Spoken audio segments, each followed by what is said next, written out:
Hey guys, it's Matt from the Hickory Grove here. Just want to go over a common little plant with you guys again. What I have right here is a big patch of MayApples. Now MayApples come up in the early spring and they usually grow till mid-June, end of June, and then they start burning off and disappearing. Now with MayApples is a pretty unique plant in that we get the term MayApple because they produce a fruit.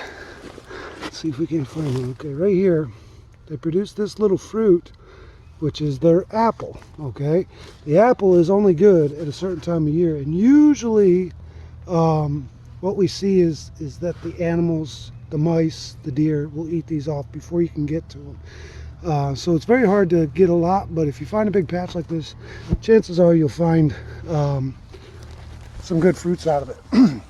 Now, what I try and get from the MayApples is the root. The root is very medicinal, and it helps with a lot of things, anti-inflammatory, just a whole list of just great things that you can ground down and use.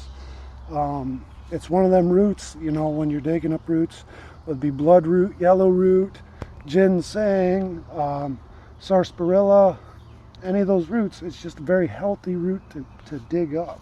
So what I want to try and show you guys the best I can is if we get in here, hopefully you guys can see, but I'm at the base of a MayApple right in here.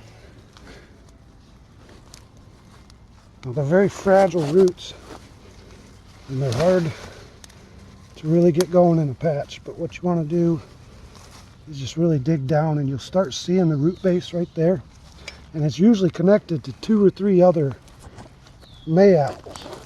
So what I do is I'll try and get my finger up underneath that main root and just see where it kind of leads me. As you can see, it just keeps going, and it extends way out here. Sometimes they're very difficult to get into, but and it doesn't help that I live on a shale mountain. Get this rock out of here. It should help.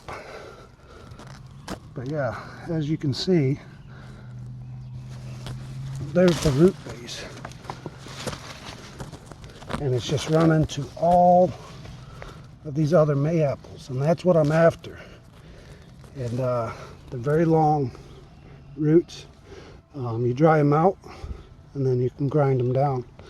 But yeah, it's a little bit of a task, but it's well worth it in my eyes. If you got a big patch, go through. Good time of year is right now to get them right before they die off, and you know, just harvest a third of the patch so they can keep going. You have MayApples next year. So yeah, this is just a common MayApple. It's a pretty distinctive top to it. Usually comes out into 2 little stems, and it'll sprout a third or fourth at the end of the season. It's got the fruit, usually like you see right here, and it can grow up to about 2 feet tall. You know, 1.5 feet, 2 feet tall. So yeah, and usually, you know, morel hunters, they like the MayApples because a lot of times where you'll find MayApples is the right type of soil for your morel mushrooms and stuff like that. So just a little tip for the trail. Hope you guys learned something. I'm going to dig some of these roots up. Talk to you guys later.